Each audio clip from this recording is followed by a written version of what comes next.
Good afternoon, Internet and Facebook land. My name is Andrew William Smith, and I am teacher on the radio.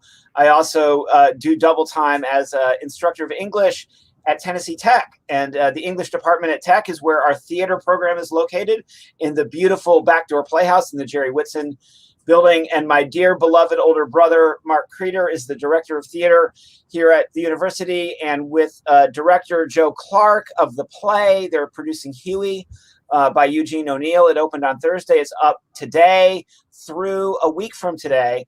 And so I invited them to do a quick pop-up podcast live stream, whatchamacallit, dealio on the internet, so you all could learn a little bit more about why this is such an important play and why it's also important that we're dedicating it to our dear departed colleague, Dr. Kurt Eisen, who we lost about 14 months ago to cancer, who was a supervisor to Mark and me and a mentor and friend to all of us. So, Mark, why don't you get us started with just the history of the play itself and how it's connected to Kurt and connected to you, and then we'll hear from your director, Joe Clark. Since you are the lead actor, you have to be directed by somebody. And I know, Joe, that directing Mark is not the easiest thing in the world. So let's go. Mark, you go first. Well, Kurt and I, of course, dear friends in the department and colleagues. And I really was thinking after talking to you about him introducing me to the play Hughie. And I was trying to think back when that happened. And there was a short time in early 2000 where Kurt Eisen and I were team teaching Introduction to Theater together. And we did it for about a year, maybe 3 semesters, I can't remember. But and we did it was a great opportunity to work with somebody who I had so much respect for, and who I definitely felt respect in return. And of course, it just allowed us more opportunities to kind of geek out about theater and what we wanted students to take away from it. And things like Angels in America, reading Angels in America was something that came out of my relationship with Kurt and being colleagues in that show. And it was sometime during that time period where when he, of course, he loved talking about O'Neill and loved talking about it even to a group of 1,000 level intro to theater students, and somehow or another out of that he said to me, "Have you ever heard of the play Hughie?" And I never had. And he said he gave me a copy of it. He literally gave me just a photocopy of it. He said, "You ought to read it." He said it, and then he said, "I just think it's a really interesting play. It came from an interesting time in O'Neill's career. It was, supposedly part of a larger plan of one-act plays, all of which he destroyed except this play.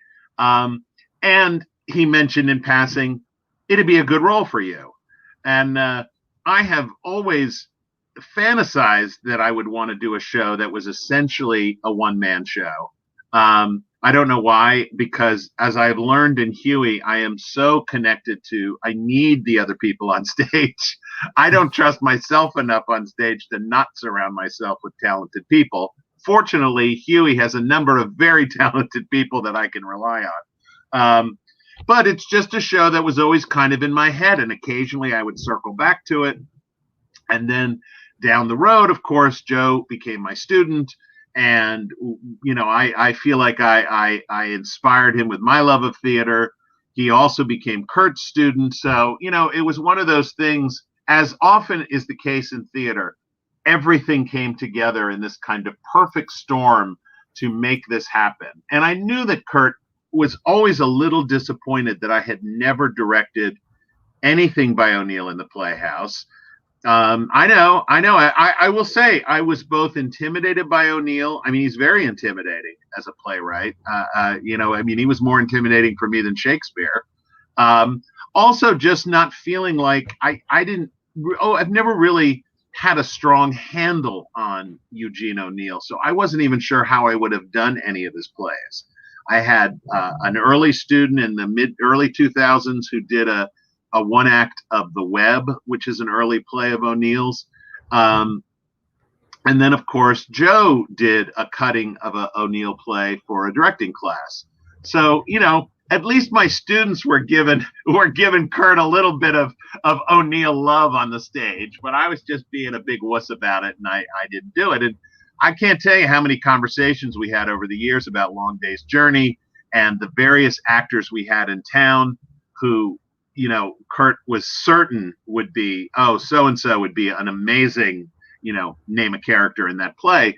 It just never happened.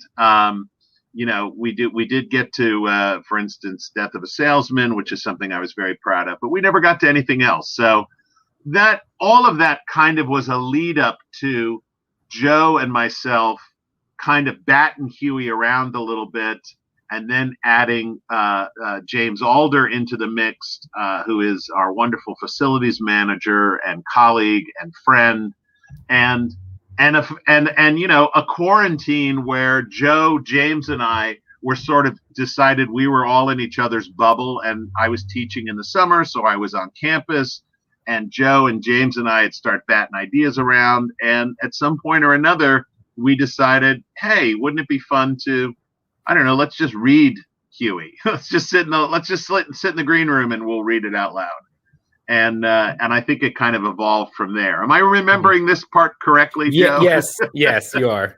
And, you know, it's been an exciting experience. It's been, I had a revelation literally just as I was talking, that I have said time and again, this has been one of the hardest things I have tackled as an actor, not just because I'm 59 and everything that was involved with it, but it's really been tough, and it can never come easy to me working on this show. And I kept thinking it would, and it never did. But I realized literally as I was talking that is so significant, because Kurt was a colleague who always challenged me. He challenged my opinions. We would have challenging conversations about shows I directed.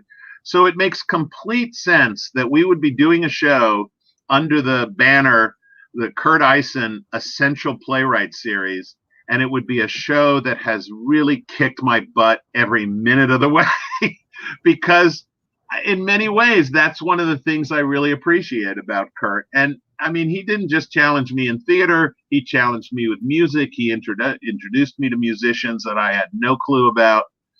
So anyway, so much about this feels like such a wonderful honor for Kurt. I've gotten so many nice messages from people saying, I think Kurt would have really liked this.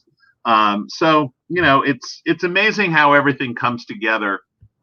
And you know, the show has come together, the work has come together. I think it's been a good experience for the people who have seen it so far. I think it's been a good experience for the younger students who have gotten to work in supporting positions, you know, techies and stuff on the show. And, you know, I realize for me, I think it's important for any student to understand, if you're going to spend your life acting, which I have done. I mean, I've been acting since I was about 14 years old. It never gets easy. It's always a challenge. And I'm sure I feel the same way about teaching. And I'm sure, Andrew, you feel the same way. Teaching never gets easy. Every semester has got its challenges. And so, I don't know, it's kind of cool to be doing something that is constantly challenging. So, but I'm really grateful that we did it. Joe, I'm grateful for your absolutely deft director's eye, the times when I've pushed back against you and you've taken it and then said, yeah, but we're still going to do it this way. I have very much appreciated all of this. And I have no doubt that I'm going to look back on this experience in the future and think it was one of the greatest opportunities I've had to do anything, even if it's also been one of the hardest things I've ever done. So, and to be clear, I played Richard III, so I have tackled challenges. I played Willie Loman, but this play has really given me a swift kick to the rear. So. Well, Joe, you wandered into tech as a student several years ago as an undergrad. Yeah. Probably didn't know that theater was your vocation, and Nope. here you are. So why don't you tell us a little bit about your relationship to O'Neill and your relationship to Dr. Eisen, and then how that led you to want to be in the director's chair, directing your former professor as the lead. Well, I didn't grow up with theater, so I had never read O'Neill. I'd read Shakespeare. That was about it. But I never read O'Neill, and I had Kurt's dramatic literature course when I was a sophomore. And we read a ton of plays that I ended up loving. But Long Days I was just fascinated with. I thought it was brilliant. And Kurt gave me some copies of his other plays, and I started reading them, and I would go to his office and we'd talk about them. And then it sort of just evolved into O'Neill and just theater in general. And of course, I was also simultaneously starting to work with Mark in the Playhouse. I did my first show. Marat Sade was my first show I worked on, and I've been doing it ever since. And so it all sort of, like Mark said, it all sort of came together where I fell in love with all of these things simultaneously. And O'Neill, it's weird. I never thought that, I've always loved Shakespeare, even before I really got into theater, but I never thought I would have like a playwright be my guy, like the thing, like I'm wearing an O'Neill sweatshirt, like it's my at-home sweatshirt. And 2 summers ago, I was up in Connecticut working at the Eugene O'Neill Theater. I was practically living in his childhood home, the Monte Cristo Cottage. I love O'Neill. My thesis was O'Neill, and Kurt was a part of all of that. And we would sit in his office and talk about O'Neill and even his plays that no one knows about, and just how fascinating he was as a playwright and as a man. He had a very interesting life. He was a very interesting guy. And it all stemmed from just conversations with Kurt in his office. The obsession with O'Neill grew from those conversations of just realizing how fascinating O'Neill's writings are. And Hughie was actually one, funnily enough, that I didn't really care for when I first read it. It was one of the ones that Kurt gave me fairly early on, and I didn't really love it. It didn't connect with me. And then, but then over the summer when we started talking about it, I reread it and just found it fascinating. And maybe it is under the guise of it is about a man who's on stage really missing his friend who's passed away. And it's a connection to Kurt. But it was also just the writing in it so powerful because there are there's 3 characters, but there are really, the night clerk is such a character with the narration, when you add in the narration. And that's really, I think, one of the things that I think made the show really interesting for us too, was not only was it a challenge for Mark, it was, here's this thing that people don't really do with this play, like really look at this narration. Usually the play is a one actor play where it's Al Pacino's done it, Forrest Whitaker did it recently, and the productions never do incredibly well. But I think that adding in the narration adds so much more to the play, and literally creates this second character who's just standing behind the counter, such a more interesting character. And that was, and I'm sure it's been done other places, but it's not a show that's done a lot anyway. So if people are going to go to your show and they're new to the Cookeville scene, first of all, Mark has done a lot of really, really difficult plays that are one we consider experimental or avant-garde. But this play is experimental. The one thing about this compared to some of Mark's other experiments is that this is at least only an hour long. Because I've been in some of Mark's neurological surgeries that he's given me that have lasted way longer than I was comfortable with. When we were up at CPAC, when the Playhouse was under renovation, and I sat on the front row, and I thought I was going to die. And James's character, James Alder, is in this play. It is amazing. But James's character in that, I can't even think of the one that you did in CPAC, but I literally was Mud. It's Mud. That was Joe's as well. He directed that. I was terrified in that show. Yeah, I was literally feared for my life. But that was a show that Kurt loved. He loved Mud. and Kurt and I talked about Mud a lot. That was another one that was sort of inspired by having a lot of conversations with Kurt. So just for our people that haven't gone to see it yet, because everybody needs to go to this show, there's not really a traditional plot arc. It is it's a character study. And one of the things that I mean, for me personally, so first of all, like I'm an American lit guy, and you walk into an American lit, culture, and then everybody assumes you're into what they're into, right? I'm not a Shakespeare guy. I'm definitely an American lit guy, but I'm not a dramatic arts guy. I'm a poetry guy and a nonfiction, finally fiction, so my vision of O'Neill, I told you this, Joe, over Facebook the other day, is Jack Nicholson in Reds, the Warren Beatty film. And I connect with this play so hard because Erie is a drunk. And I think it's really, Mark, maybe you could talk to us about how you portray a drunk while sober. But that, I really got into this show because I really identified with your character so much. And his inability to sort of reel himself in. Like, I was glad the play was an hour, but I didn't want it to be 15 minutes because Erie kept acting like he was going to leave the center. He's like, well, I've got to go now. And I was ready for Erie to be gone. He was barely there. And then, I mean, and I'm not blowing, there's no spoilers here because really it's one guy wrestling with grief while intoxicated with this other guy.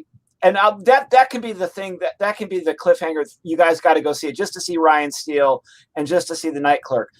But Mark, what was it like because I know that you teach acting to undergrads and you teach them how to internalize their roles, right? So what was it like for you to become Erie, and then maybe Joe, you can share a little bit more about just this character because you're such a force on that stage, Mark Creter.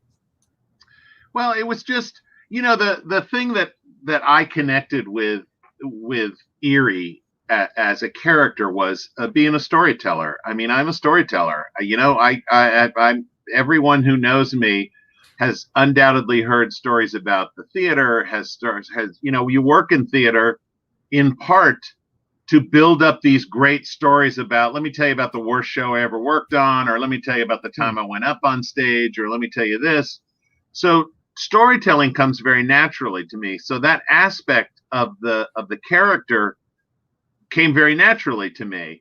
And even though I am not a drinker anymore, I do remember what it was like to be a storyteller when you had a few drinks in you. I remember what it's like to be hungover, and that was kind of what I embraced for this, was that sense of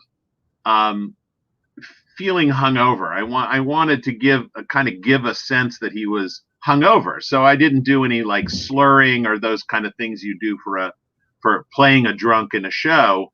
There were a couple times where I wanted it to be like my head was hurting. Your head just hurts all the time, and I have a flask in the show, but I'm on stage for, I think, a good 15 or 20 minutes before I actually take the flask out and take a sip of it. Which I do think of as a little hair of the dog. All those wonderful expressions from the drunk world. But and then when Joe really encouraged me, I mean, again and again, he said he just wanted to see the grief that this character carries. And it was interesting for me because, look, after Kurt died, I was devastated. But you got to go to class every day. You got to interact with people. You go to rehearsal every night. You put a game face on and you do what you got to do. And you can't stand in front of the classroom and say, man, I am devastated today. I am heartbroken that my friend is gone. So I really tried to embrace often how I deal with grief. And, look, I've lost a lot of people. I mean, in the last 20 years, I mean, I've had so many people die who were important in my life. And the last year or so, losing Kurt, losing Tom Saya, even people in the department who I wasn't that close to, but they're just gone now, was a real, as he says, it was a real KO for me in a lot of ways. But you got to do your stuff. And so I think that was a part of who Erie is that, he keeps moving through life. even though he keeps coming up against stuff. And this loss of Hughie was an almost unbearable thing for Erie to deal with.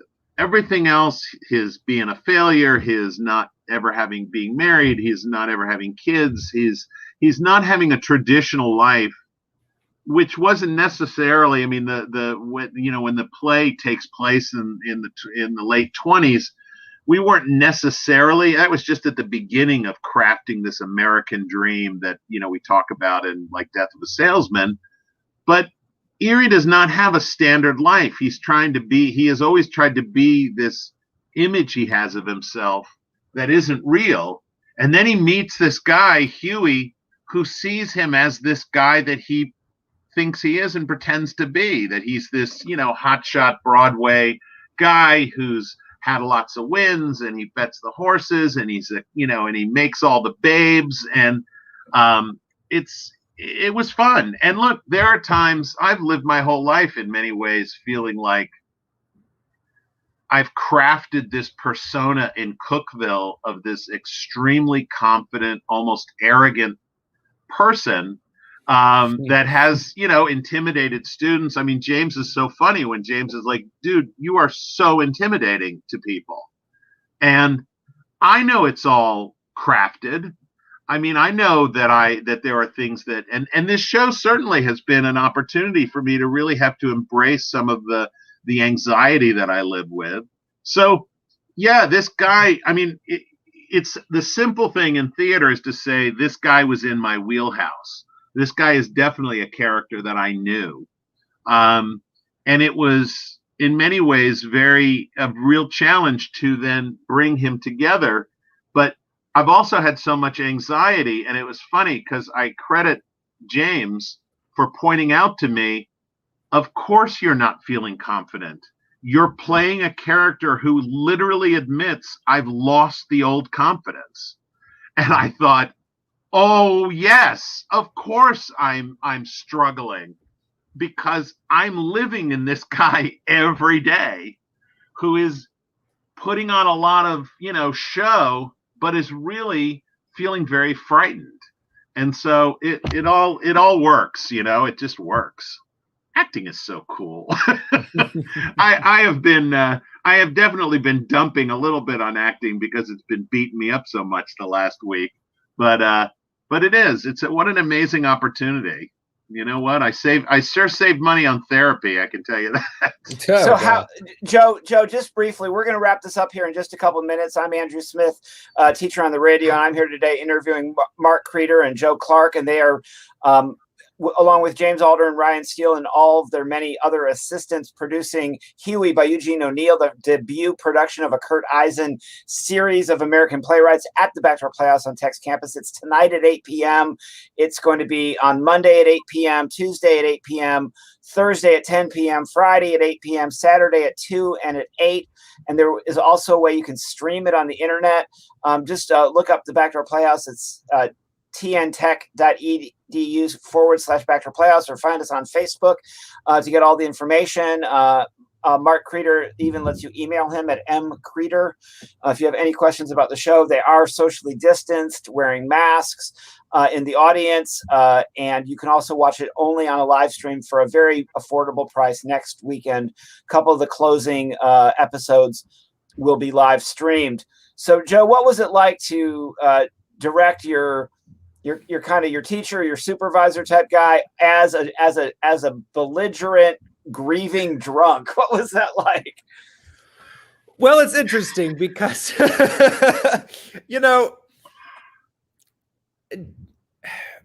it's one of those things where you have to, like, I've learned it's different working with, there are some shows I do where I work just with students. I don't have any adults. It's all students. And so it's different when you're working with someone like Mark, who has way more experience than myself. You have to trust that they are up there and they know what they're doing. And to me, it was my job to work with Mark to get where the character needed to be. Right. And to me, it was an interesting journey because I do think the character changed a lot. And I think credit to O'Neill that even a week before we're opening, we're still discovering things about the character and thinking about, oh, but why would he do this? Oh, this is why. Like, this is why Erie feels this way. And certainly the idea of a guy, you know, Mark's has talked briefly about loss, and, you know, even at someone at my age, I've lost a lot of people too. And so it's easy. It's sort of, you're sort of sitting there watching the show, and we're working on it together, and you're thinking, I've had moments where I've sat up at night and just thought about people that I knew who are gone, and have thought about memories or a time we talked. And so I think the process of crafting Erie into this thing that exuded false confidence, but also loss and sadness for his friend who was gone, I actually don't think it was that challenging, really. I mean, and challenging from the sense of, like, I mean, it was challenging. I think theater is always challenging. If it wasn't, I don't know if I'd be as interested in it. But I think it came naturally as we worked on the show. I mean, not to mention, here's these two guys who really are just looking for something to distract them from the things in life that they don't like, or the things in life that are bothering them. And COVID, it's kind of a great COVID show too, which we haven't talked about much, is that, you know, here's these two guys who are alone and are trying to have a human connection. And certainly over the summer, when we were talking about Hughie, we all just wanted human connection. You know, we were all trapped in our house, or, you know, I was in my 1-bedroom apartment alone. And here's these two characters that just want a connection to something. And so I think that factored a lot when we were working on the show too, and with the night clerk being more of a character in the way that we've chosen to do the show, that idea of having a human connection on stage, I think, really helped us to go in the right direction with the show. So, and I will say, just on a side note, it was very fun working with Ryan Steele. He's a terrific actor. He and I had never worked on stage before. I've directed him a couple times, but what a pleasure. And I appreciated that I didn't know Ryan better, because it allowed me to build a relationship with him while working on the show, instead of having a built-in one that would sometimes be the case depending on who played that. So and Ryan, bringing Ryan in was Joe's idea, and it was a really good idea. I think Ryan and I play off each other very well. In the limited amount of ways, I mean, the odd way that we do play off each other in the play. I think it cannot be emphasized enough, the truth of what you just said about the connection. And we're going to go ahead and wrap this here up in just a second. But as an audience member, the play has this oddly claustrophobic feel, and I don't want to scare people, but it was like this moment of like, oh, Erie, will you just shut up? Yes. You know, and yeah, certainly, because he's that guy. Erie is that guy at the party, and it's been 11 years and more, going on 12 years since I've been an active alcoholic. I'm in sobriety, but I identify with the drunk, and the play takes place at like 5 a.m. So, you know, you're closing down the party, or he's just coming home, you know, from a drunk, and it's like, oh man, will you just shut up and go back to your room and sleep this thing off? But there's this fragile love connection, and you know, when he's gone, he's gone. You know, losing Kurt to me was so much like losing my dad. And Kurt, toward the end, as you know, Mark, I mean, you were around him more than I was, but it was painful to be around Kurt toward the end. But you're like, but you didn't want him to leave either, you know? No, and that's the way I'm like, I couldn't say goodbye to him the last time I saw him. Like I had to tell him. I said I'll see you soon. I'm mad at him. And he looked at me. He looked at me like, oh really? Like he knew I wasn't going to see him soon. I knew I wasn't going to see him soon, but I couldn't say goodbye. I just couldn't. I couldn't make it that clean. You know, I just had to say, look, I'm going to see you soon.